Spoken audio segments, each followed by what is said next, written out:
Hey, good afternoon, everybody. It is September 27, 2022, and we are in the New Testament, and we are in the book of Luke, and we are going to read chapter 19, verse 28 today, all the way to 46. All right, so Luke is now starting Passion Week, that last week before Jesus is crucified. So he's making his entry into Jerusalem. And we get a story that's in most of the Gospels, and it's mostly told the same way, that Jesus sends them in and says, hey, go into the village. You're going to find a donkey with a colt next to it. Take the colt.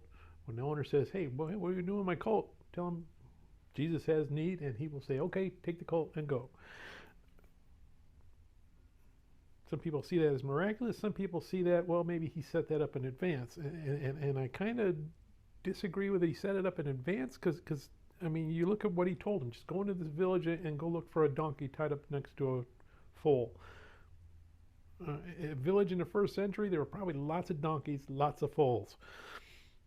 He didn't tell him, go to the purple house with the green awning. He didn't tell him, hey, go 6 blocks over. He didn't say, hey, look for the donkey tied up next to the unicorn, tied up next to the...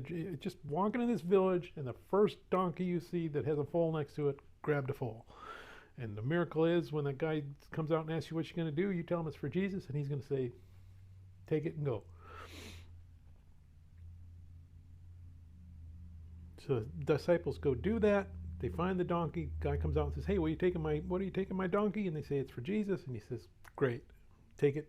God bless you. So they take it to Jesus. Jesus rides into Jerusalem. And on the way in, Luke tells us that he sees Jerusalem and he cries over Jerusalem and says, man, you know what?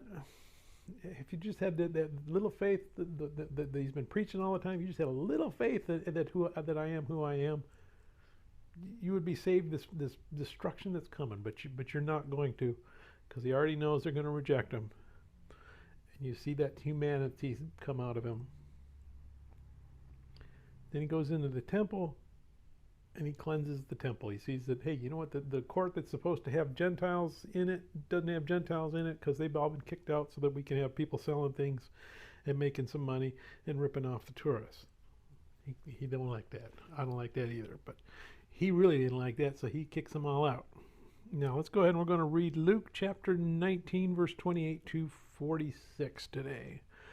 When he had said this, he went on ahead, going up to Jerusalem, and it came to pass, when he drew near to Bethphage and Bethany, at the mountain called Olivet, that he sent 2 of his disciples, saying, go into the village opposite you, where as you enter you will find a colt tied on which no one has ever sat. Loose it and bring it here. And if anyone asks you, why are you loosening it? This you will say to him, because the Lord has need of it. So those who were sent went their way and found it just as he had said to them. But as they were loosing the colt, the owner of it said to them, why are you loosening the colt? And they said, the Lord has need of him. And they brought him to Jesus, and they threw their own clothes on the colt, and they sat Jesus on him. And as he went, many spread their clothes on the road.